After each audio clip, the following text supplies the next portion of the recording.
Hi guys, nandito ako sa Kubo.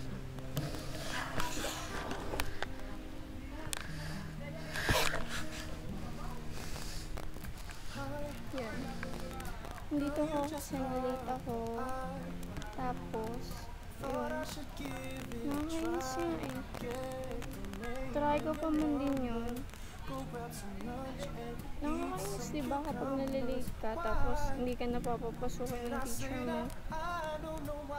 Kasi late ka na. Minsan hindi ka na napasok kasi alam mo hindi ka talaga papapasukin. Tulad ko, alam kong hindi na talaga ako papapasukin. Yan, bad trip diba? Minsan kasi akala mo maaga ka pa.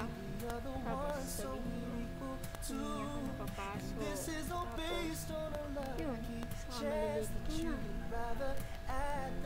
Pag nalate ka, hindi wala.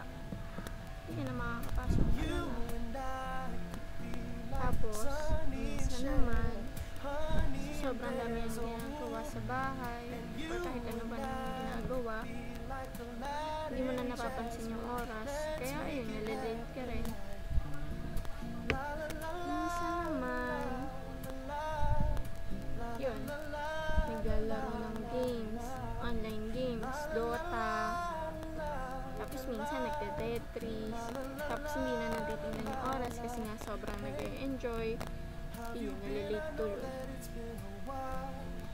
Sa case ko, well, di ko napansin ang oras kasi wala, inaantok ako.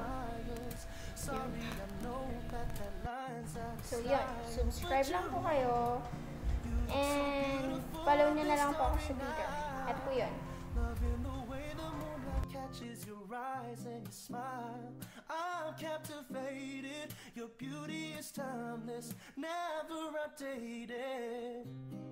I don't know why I'm drawn to you. Could you be the other one so we'd equal to? And this is all based on a lucky chance that you would rather add than subtract.